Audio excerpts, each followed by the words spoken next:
That's the sound of another sale on Shopify in store. Shopify POS is everything you need to sell in person. From payments to inventory, Shopify unites your sales into one commerce platform.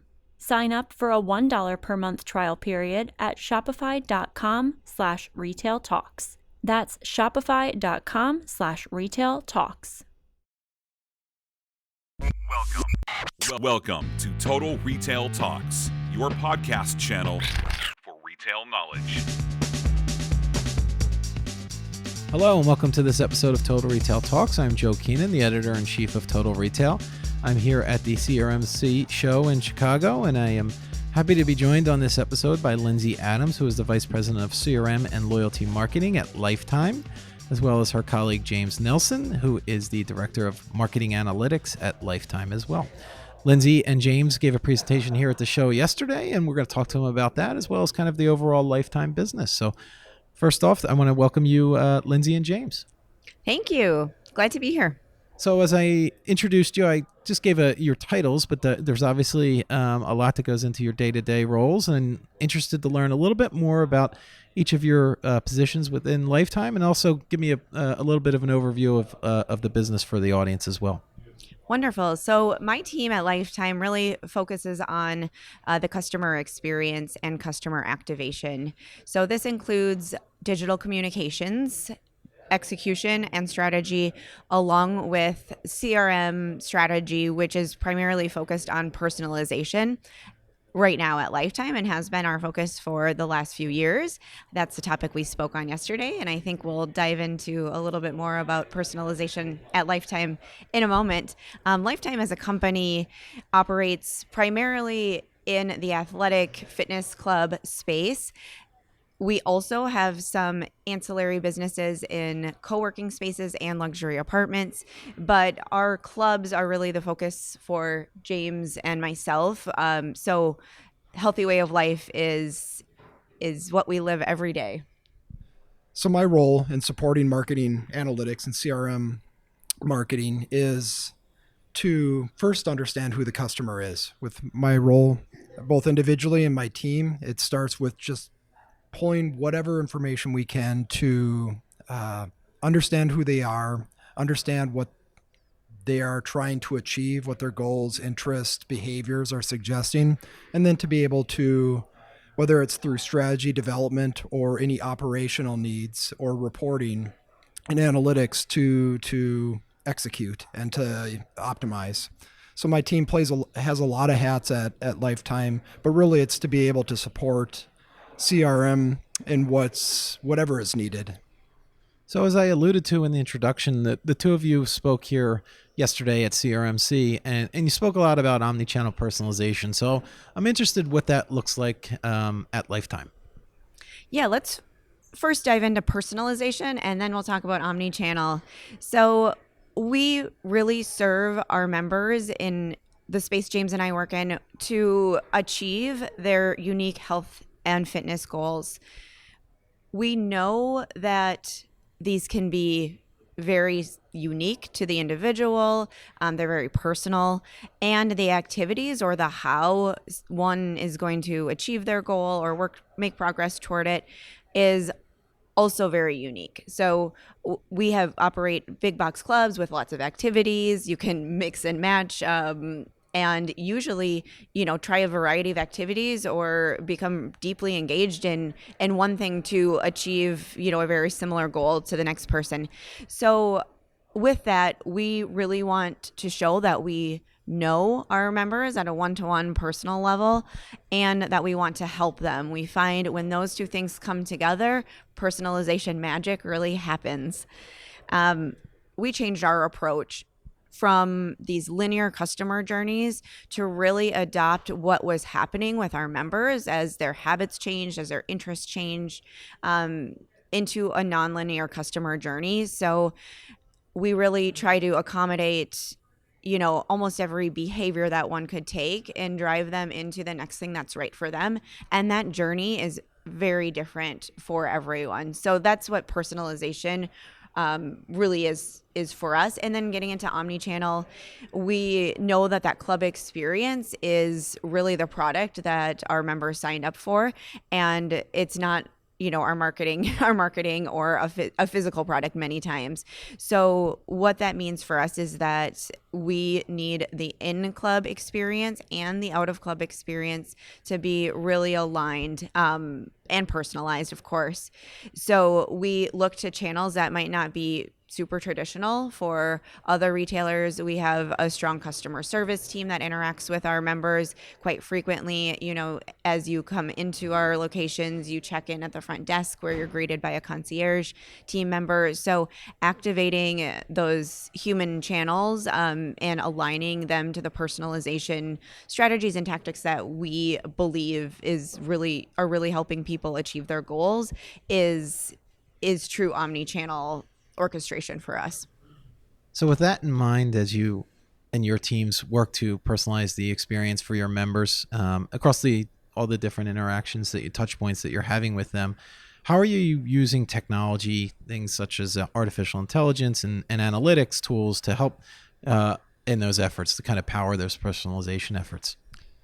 Yeah, and answering that, I would say the first step is to understand what are the data assets that are needed. My team, we play a heavy role early on in being able to develop that, understand what do we need from data, where does it need to go, in what form and speed does it need to have, and working with our technology partners to accomplish that.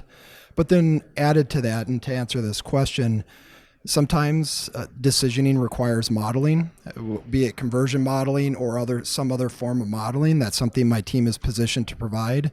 And other times AI that comes within our optimization engine allows for us to decision either on top of that or in lieu of that to be able to best target or recommend out of the information we have in place. So we're still in the process of figuring out what is always the optimal answer with data and with modeling and with AI. What we are really encouraged by, especially being a really small team, both Lyndsie's team and then my team within, is to get the best out of what each solution with data and with intelligence can provide. And to your point earlier, I think, James, you mentioned how your team works in collaboration with Lyndsie's team, and I guess sharing the data, but also sharing it in actionable insights that then marketing can take advantage of. Absolutely. I mean, we have so many tools at Lifetime, be it analytics tools or reporting tools, both reporting to be triggered, and that's something we're still growing, is having action when action's needed. It's so difficult to lose hold of the reins of what we're building. And that's something we're giving attention to right now. But then also self-service reporting so that we can continually be looking at the product that we have in place. So as you mentioned earlier, Lifetime's not your traditional retail business or traditional brand when you think about it. So I'm interested in maybe if you could share an example of the type of personalized messaging and campaigns that you're creating based on some of the data that you're collecting about your members. Yeah, absolutely.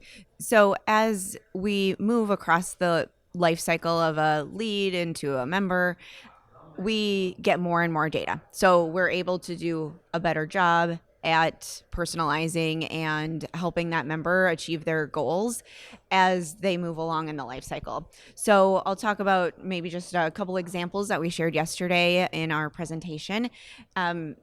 So once a member joins, they have given us some information. We have basic profile. We ask some questions about what they would like to do with us. If they've been a member before, we have that data as well.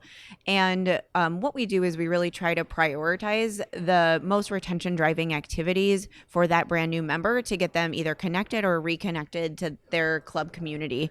And doing onboarding correctly and getting that early engagement results in future member retention, which is what we're really looking for. So we bring that to life in the form of a customized digital checklist for our new members that really consolidates and chooses the right activity or the activity that we believe as a personalization team is right for that individual in order to get them started in achieving their goals. And then, of course, as they move along as a member, we are really serving up that next best action. So we've built a content library that represents all of those great activities and services that we offer in the club, and are working using AI and a lot of modeling to help match the right member with that right experience at the right time.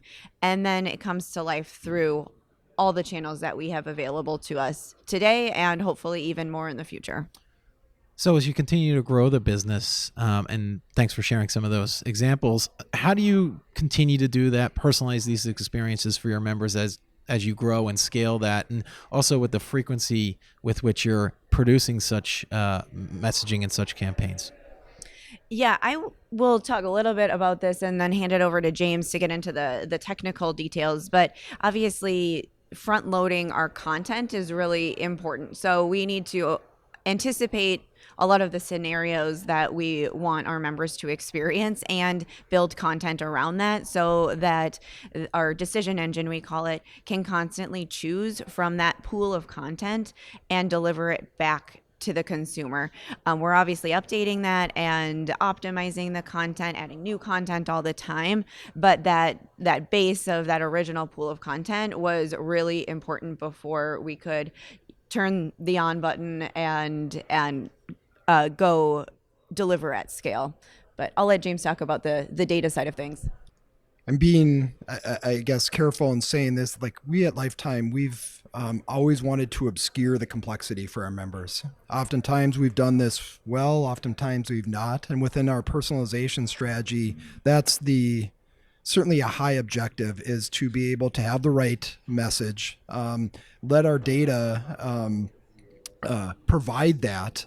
And if the member receives that and responds to that, it's going to bring a connectedness that we're always after. It's going to bring an ease and then helping them to be able to achieve what they're there to, what their purpose is, what their goals are. So the role of data and modeling is probably rather transparent. There is just for us to hit that mark. If we miss on that mark, it's going to bring confusion at the worst case. And bring a lack of community, which is the opposite of what we're trying to influence.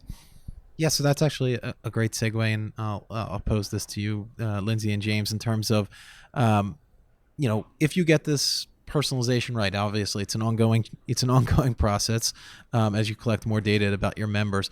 What does success look like for Lifetime when you do get personalization in this? Omnichannel personalization more specifically, right? Kind of getting that right message to the right person at the right time. Yeah, certainly we look at metrics. We want to see them engage with our content, of course. But what a right solution looks like comes in the form of them engaging in what we're asking. Now, we talk a lot about conversion. We want them to convert, but convert a lot of times is us just getting the member to consume what they're already paying for. Have them connect. I mentioned it earlier that connecting and finding a community is the number one thing that we know that brings retention. And so to have them follow that path, and everybody's path is different as a member. And so it's not our job to know explicitly like what their long-term path is going to look like, that everybody's journey evolves, but we know that with whatever that member's health and wellness journey line is, we know that with the right content we can try to push for peaks as opposed to static movement in that. Yeah, so we are really looking to add financial growth to the company. This is one of the strategies that us and many other companies are using to drive their growth and engagement, as James said. So just bringing to life a few examples. So some of our experiences are taking a class, and we have many different classes. So we have journeys built to support all of those activities. Sometimes it's just to use the club. Sometimes it's to make a purchase in our salon and spa, in our cafes, an ancillary purchase of personal training is always great. And what we're looking at is the incremental conversions to those activities, which is typically what we're talking to that member about at the time we're measuring it, over our control group. So James and team really work to set match control groups for nearly every campaign that we produce so that we can truly measure the incremental value in dollars and cents that we are delivering for the organization. And I would imagine, as the case for so many businesses, it's true at Lifetime. It's more cost effective to retain that existing member than to go out and try to acquire new members, correct? Always, absolutely, yes. Lots of Lifetime value modeling and discussions happening at Lifetime. And then my final question for the two of you will be, as we are here at CRMC, I'm always interested to get the take of different attendees and different, as I speak to so many different brands. A loyalty marketing trend or technology that you were eager to learn more about here at the show? Yeah, the technology is always changing, and the tools that are available and, consolidations of different tools, mergers and things of that sort are always just interesting for me, not only to see what the vendors are offering, what their tool has to offer people like us, but also hear from real folks that are using those tools and learning about their journeys in implementation. So all of the probably boring, the boring side of marketing, the implementation and does it work, right, is really important to me. So for myself, certainly loyalty is a common capability of most retailers here, and yet at Lifetime we've lived without having a loyalty solution in place for forever, and so it's a question for us of what should that look like. Learning from other retailers, learning from what options are available, to Lyndsie's point, is something that's really important and really timely right now for us as we seek to make decisions going forward.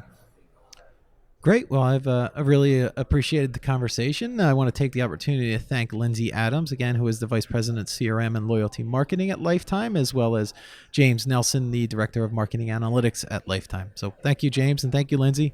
Thank you. Thank you.